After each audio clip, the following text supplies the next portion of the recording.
Hello guys, இன்றைக்கி நம்ம சேனலில் ஒரு சூப்பராக மூவிஸ் அட்வைஸ் மூவிஸ் கொண்டு வந்திருக்கேன். படத்தோட நேம்னு பார்த்தீங்கன்னா த லாஸ்ட் பஸ். அந்த பஸ்ஸுக்கு ஏற்றப்பல நம்ம ஹீரோ சூப்பராக அடிச்சு கொடுத்துருக்காங்க. கொஞ்சம் ஃபயர் சீன்ஸ்லாம் சும்மா சொல்லக்கூடாது, வேறு லெவலில் இருக்குது.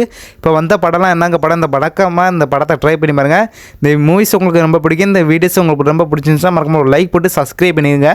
நம்ம ஹீரோக்கு அந்த சென்டிமெண்ட்டெல்லாம் சொல்லக்கூடாது, அதெல்லாம் செதுக்கி அதிலும் தாண்டி அது சீன்ஸில் சூப்பராக அடிச்சு கொடுத்துருக்காங்க. ஹீரோனையும் சூப்பராக அந்த படத்துக்கு ஏற்றப்பல சூப்பராக அடிச்சு கொடுத்துருக்காங்க. சும்மா சொல்லக்கூடாது, மறக்காம ஃபேமிலியோட இந்த படத்தை பார்க்கலாம். மறக்காம பார்த்தபடி படம் சூப்பராக இருக்குது, தமிழ் டப்பில் இருக்குது.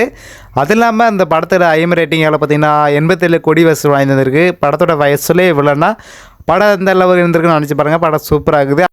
படம் ஃபுல்லாக அந்த பஸ்ஸில் தான் காமிச்சிருப்பாங்க. அதை நம்ம அந்த பஸ்ஸுக்கு ஏற்றாப்புல நம்ம ஹீரோவும் சூப்பராக அடிச்சு கொடுத்துருக்காங்க. நம்ம ஸ்கூல் ஸ்டூடெண்ட்ஸுக்கு என்ன ஆச்சு, அந்த தீ பஸ்ஸு எங்கே போச்சு, அது இல்லாமல் ஒரு எமர்ஜென்சி கால் கூட பண்ண முடியாது. அது இல்லாமல் அந்த தீவில் வந்து அந்த ஊர் மக்களை வந்து எப்படி கொஞ்சம் தப்பிச்சு போகிறாங்க, அந்த ஊரை விட்டு எப்படி நம்ம ஹீரோ அந்த ஸ்கூல் ஸ்டூடெண்ட்ஸும் எப்படி வெளியே போகிறாங்க, அந்த தீயிலேருந்து எப்படி மாட்டிகிட்டு எப்படி கொஞ்சம் பரபரப்பாக காமிச்ச படம் தான். அது இல்லாமல் அதுலேருந்து எப்படி வெளியே தப்பிக்க போகிறாங்க, கொஞ்சம் பரபரப்பாக காமிச்ச படம் தான். லாஸ்ட்டில் வந்தாங்களா, வெளியே வந்தாங்களா இல்லையா, வேறு ஊருக்கு போய் சேர்ந்தாங்களா இல்லையா, கொஞ்சம் பரபரப்பாக காமிச்ச படம் தான் த லாஸ்ட் பஸ். மறக்காம ட்ரை பண்ணி பாருங்கள். ஃபேமிலியோட இந்த படத்தை பார்க்கலாம். இந்த படம் உங்களுக்கு ரொம்ப பிடிக்கும், மறக்காம ட்ரை பண்ணி பாருங்கள்.